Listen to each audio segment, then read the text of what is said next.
जय हिंद दोस्तों, स्वागत है आपका जीएस एरा में। मेरा नाम है अंशुमान और आज हम लोग बात करने वाले हैं अपने मौलिक अधिकार की श्रृंखला में, जहां हम लोगों ने धार्मिक अधिकारों की स्वतंत्रता के बारे में देखा था, जहां पर हमने अनुच्छेद 25 और 26 के बारे में चर्चा की थी। तो दोस्तों उसी श्रृंखला में हम लोग आज आगे बढ़ेंगे और जानेंगे अनुच्छेद 27 और अनुच्छेद 28 के बारे में।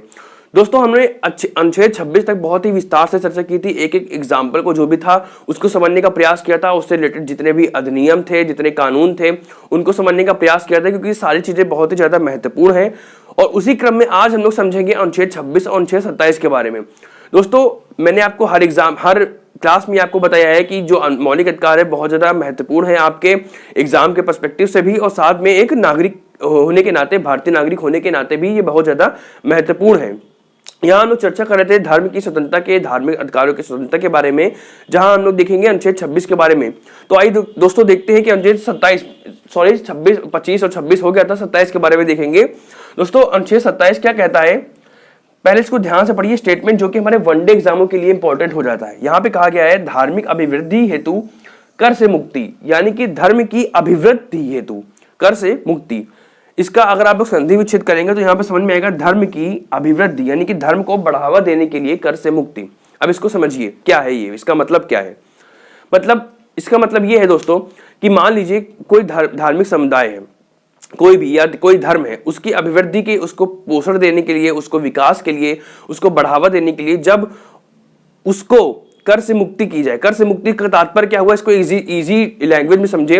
मान लीजिए कि कोई भी किसी भी व्यक्ति को, कोई भी व्यक्ति है, उसको जब किसी पर्टिकुलर धर्म को बढ़ावा देने के लिए बाध्य किया जाता है तो वो धर्म की अभिवृद्धि हेतु एक गलत तरीके से उससे पैसे की उगाही होगी। इसी के लिए कि अगर ऐसी उगाही ना की जा सके, इसके लिए इस प्रावधान किया गया है, इस अनुच्छेद का प्रावधान किया गया है कि किसी व्यक्ति को किसी भी धर्म के समुदाय के पोषण के लिए, उसकी अभिवृद्धि के लिए उससे पैसे की उगाही ना की जाए। दूसरे में यह भी कहा जा सकता है कि राज्य जो भी कर इकट्ठा करती है उसका यूज किसी पर्टिकुलर एक धर्म के या धार्मिक समुदाय के अभिवृद्धि के लिए ना करे।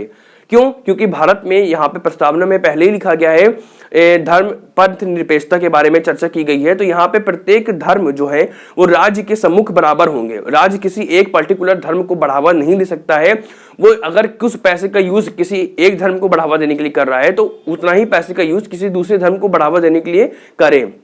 इसी के लिए कहा गया है कि किसी पर्टिकुलर किसी व्यक्ति को बाध्य करके उससे पैसे की उगाही नहीं की जाएगी, या फिर राज्य जो भी कर होगा उस कर, किसी भी पहली चीज तो धर्म की अभिवृद्धि के लिए कर नहीं लगाएगा, या फिर जो भी कर उसके पास आते हैं उसका यूज किसी पर्टिकुलर एक धर्म के अभिवृद्धि के लिए नहीं करेगा।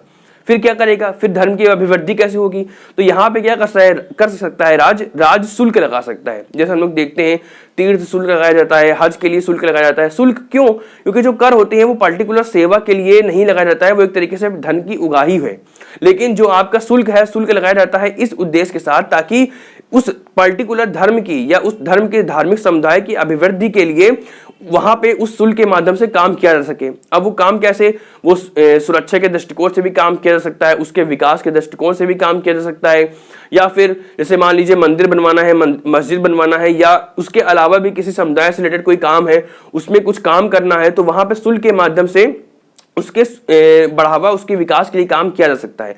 तो यहाँ पे ये कहा गया है, इसका अर्थ क्या हुआ कि धार्मिक अभिवृद्धि हेतु कर से मुक्ति, यानी कि जो किसी पर्टिकुलर व्यक्ति या किसी राज्य द्वारा किसी एक धार्मिक समुदाय की अभिवृद्धि के लिए पैसा उगाही नहीं की जाएगी, या फिर उस एक ही धर्म की अभिवृद्धि के लिए राज्य द्वारा पैसा नहीं दिया जाएगा। अगर राज्य करेगा काम, अगर दूसरे के लिए काम कर रहा है तो उसी प्रकार अन्य दूसरे धर्म के लिए भी काम करे, ताकि जो धार्मिक पंथ निरपेक्षता का जो कॉन्सेप्ट रखा गया है संविधान में वो वैसे का वैसे ही बना रहे। यानी कि एक संविधान जो बनाया गया है, आपका जो लोकतंत्र बनाया गया है, वो स्वस्थ और मजबूत बना रहे, इसलिए यहाँ पे इस आर्टिकल का प्रावधान किया गया है। तो अगर मान लीजिए आपसे कल को कोई व्यक्ति आता है और वो पैसे की जबरदस्ती उगाही करता है किसी पर्टिकुलर धर्म के उत्थान के लिए, तो आपके पास ये राइट है। दोस्तों इस प्रकार हम समझ सकते हैं अनुच्छेद 27 के बारे में, जहां पे ये कहा गया है कि जो राज्य होगा वो शुल्क लगा सकता है, और शुल्क के माध्यम से जो उन धार्मिक समुदाय है उनके समृद्धि के लिए, उनके विकास के लिए, उनकी सुरक्षा के लिए काम कर सकता है। लेकिन किसी पर्टिकुलर व्यक्ति को या पर्टिकुलर आपके राज्य को जो जो भी वो कर एकत्रित कर रहा है वो धार्मिक समुदाय की अभिवृद्धि के लिए नहीं दे सकता है, किसी पर्टिकुलर एक धार्मिक समुदाय की अभिवृद्धि के लिए।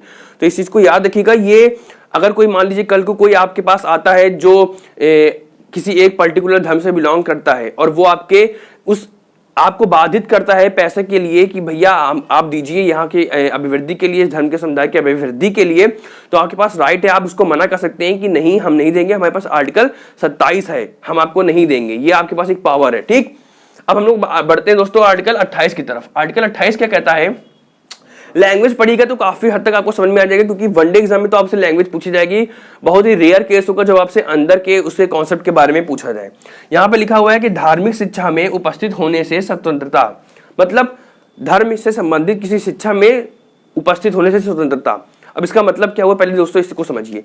यानी कि मान लीजिए आप किसी एक पर्टिकुलर धर्म से बिलोंग करते हैं और उसके बाद और आप किसी अन्य धर्म से संबंधित किसी शैक्षणिक संस्थान में पढ़ाई कर रहे हैं, तो वहां पे आपको बाधित नहीं किया जाएगा, आपके साथ जबरदस्ती नहीं की जाएगी कि आप उस कॉलेज में या उस शैक्षणिक संस्थान में धर्म से संबंधित कोई शैक्षणिक काम चल रहा है तो आपको बाधित करके उसमें शामिल हुआ जाए, आपको सम्मिलित किया जाए।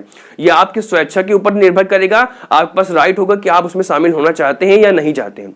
लेकिन यहाँ पे कुछ शर्तें हैं। देखिए, शर्तों के माध्यम से यहाँ पे समझाया गया है कि ये जो प्रावधान है ये कहाँ कहाँ पे लागू किए जाएंगे। तो पहला इस प्रावधान को समझते हैं दोस्तों। यहाँ पे लिखा है राज्य निधि से पोषित, यानी कि ऐसा कोई शैक्षणिक संस्थान जो राज्य निधि द्वारा पोषित हो। मान लीजिए आप किसी शैक्षणिक संस्थान में पढ़ते हैं, एक शैक्षणिक संस्थान में पढ़ते हैं और वो राज्य द्वारा पूरी तरीके से पोषित हो, उसका जो पूरी तरीके से पोषण हो रहा है, विकास संबंधी कार्य, निधि संबंधी कार्य, वो राज्य द्वारा दिया जा रहा है।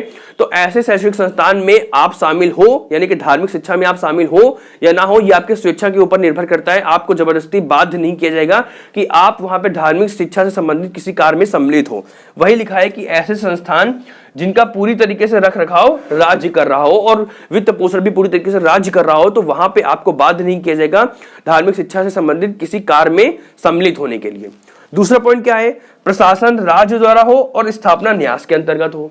मतलब क्या है कि कोई शैक्षिक संस्थान है जिसका प्रशासन तो राज्य द्वारा है, लेकिन जो स्थापना है वो राज्य ने ना किया हो बल्कि किसी न्यास के अंतर्गत किया गया हो, यानी कि किसी चैरिटी के अंतर्गत उसका जो है स्थापना की गई हो, तो वहां पे आप जो है शामिल हो सकते हैं। मान लीजिए उस न्यास के अंतर्गत किया गया है, किसी पर्टिकुलर धर्म से संबंधित काम के लिए ही वो स्थापना की गई है, वहां पे आप सम्मिलित हैं, वहां पे आप पढ़ाई कर रहे हैं, तो वहां पे आप धार्मिक शिक्षा में शामिल हो सकते हैं। ये वहां के रूल एंड रेगुलेशन के ऊपर निर्भर करता है। यहाँ पे जहां पे बात की गई है जो पूरी तरीके से राज्य के ऊपर निर्भर करता है, वहां पे तो आप शामिल नहीं होंगे, वो आपकी स्वेच्छा पर निर्भर करता है। लेकिन यहाँ पे ऐसा कॉन्सेप्ट नहीं है। कहाँ पे स्टेटमेंट की फॉर्म में पूछा जा सकता है कि ऐसे शैक्षणिक संस्थान जिनका प्रशासन तो राज्य द्वारा किया जा रहा हो लेकिन स्थापना न्यास के अंतर्गत की गई हो, तो वहां पे आप सम्मिलित हो सकते हैं। ठीक है दोस्तों, इस पॉइंट को याद रखिएगा। तीसरा पॉइंट है कि राज्य द्वारा मान्यता प्राप्त हो। मतलब क्या है कि मान लीजिए कोई शैक्षणिक संस्थान है जो राज्य ने मान्यता प्राप्त दी हो। बहुत सारे हम लोग ऐसे शैक्षणिक संस्थानों को देखते हैं। तो जब मान्यता प्राप्त राज्य द्वारा हो तो वहां पे भी आपके पास ये राइट होगा कि कोई आपको बाधित ना करे वहां पे शामिल होने के लिए शैक्षणिक शिक्षा में।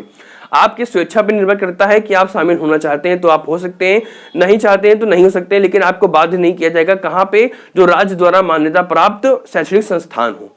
और लास्ट पॉइंट कहा गया है दोस्तों, राज्य द्वारा वित्त सहायता प्राप्त कर रहे हो, यानी कि ऐसे शैक्षणिक संस्थान जो राज्य द्वारा वित्त प्राप्त कर रहे हो, राज्य द्वारा उनको पैसा दिया जा रहा हो, तो ऐसे में क्या करेंगे कि वो शैक्षणिक संस्थान भी आपको बाधित नहीं करेंगे कि आप वहां पे आकर के धर्म से संबंधित किसी शिक्षा में आप पार्टिसिपेट करें, यानी कि उसमें सम्मिलित हो। ये भी आपकी स्वेच्छा पर निर्भर करता है। तो दोस्तों 3 कॉन्सेप्ट है, एक पहला ये, दूसरा ये और तीसरा ये। यहाँ पे आपको बाधित नहीं किया जाएगा, ये आपके स्वेच्छा पे निर्भर करता है, क्योंकि ये यहाँ पे कहीं ना कहीं राज्य द्वारा मान्यता प्राप्त भी है, राज्य द्वारा वित्त पोषित भी है, राज्य के ऊपर डिपेंडेंट है इन कॉलेज की। और यहाँ पे धर्मनिरपेक्षता के माध्यम से पहले ही बताया गया है कि राज्य जो है किसी पर्टिकुलर एक धर्म को लेकर के नहीं चलेगा भारत में, बल्कि वो सर्वधर्म संभाव की भावना के साथ सभी धर्मों को एक समान रूप में देखेगा और सभी धर्मों को समान उत्थान का प्रयास करेगा, क्योंकि ये चीज हमारे संविधान की प्रस्तावना में रखा गया है।